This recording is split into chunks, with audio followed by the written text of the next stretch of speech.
had a Christmas gathering this week for our staff. So that's the staff of the trust and the church. And just sitting there with the team and going, it wasn't that long ago when we first came in 2000. There was us, and we had a children's worker and a part-time office worker at that time, and us. That was it. And God was doing something, and we're now, and we sat around a table. There were 12 of us, I think, around a table in terms of what God has done, in terms of multiplying and fulfilling his mission and his vision. When we first came 20 years ago, one of the things that the church was planted was this vision that the Kapiti Coast was going to grow and it was going to fill with families. And so it was planted as Paraparaumu Family, Paraparaumu Family Church, for the vision of reaching kids, young people and families that would come to the Kapiti Coast. And so when we came, one of the things that we really felt was to carry on that vision, but to add to it this idea of what we called in those days, in the late 90s, for those of you who are young, you won't remember that because some of you weren't born. The late 90s, there was this concept called community transformation, which was this idea that if the gospel came in the fullness of the way God intended it, it didn't just get people saved, but it transformed whole communities.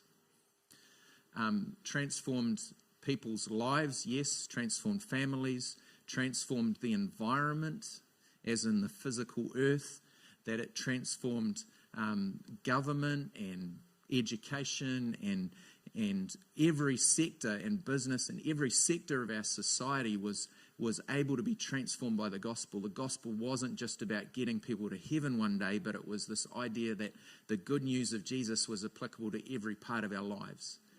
And so we came, and one of the things that was really strongly on our heart was that God wanted us to build an environment that could impact this community. Which led us to, at some stage, we changed the name from Paraparaumu Family Church to Kapiti Impact Church, because it was part of our vision was to see this community impacted, to see it transformed with the gospel. We're standing in this building. When we came in 2000, there was $65,000 sitting in a building fund that people of the previous people in the church, of some who are still here, had given and sown into the life of the church. $65,000 for a building fund. Now we stand in a property that land alone is valued at $4.5 million. And you go, this is part of our vision, and we're here in this place, and it's not just about church, it's about this community. This Impact Hub, we were just reflecting on it as staff this week. People know about Kapiti Impact Hub. We talk in the community and you say, this is where we're based, and people go, oh, I know where that is. People know about this place because it is set up as a place to be a blessing to this community. We are now, we're just about to finalise the last lease on the hub. It will be full of tenants. Which is just incredible. One of our staff members who's not an active follower of Jesus yet, but she was sitting there and she said, I joined this organisation when just as you were taking on this property, and I remember thinking about it and going, man, that's incredibly courageous and incredibly bold to take on this property. And now she's sitting with us 4.5 years later, and we're fully tenanted, we're still here, we're doing and we're expanding.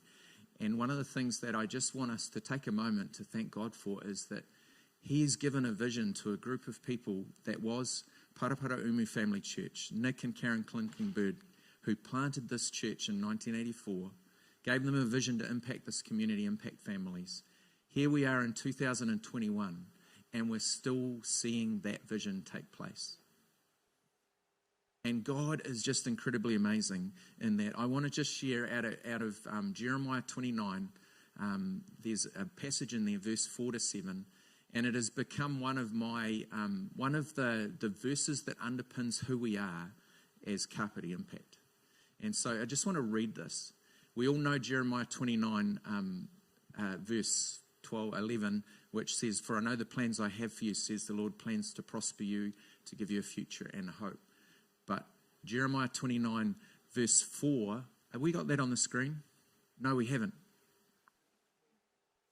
It says, this is what, and I'm going to quote it off by heart, and I'll probably miss some bits, but it says in there, I've got it on my wall, I should know it off by heart. It says, this is what the Lord of Israel, the Holy One of Israel, says to his people who are in exile.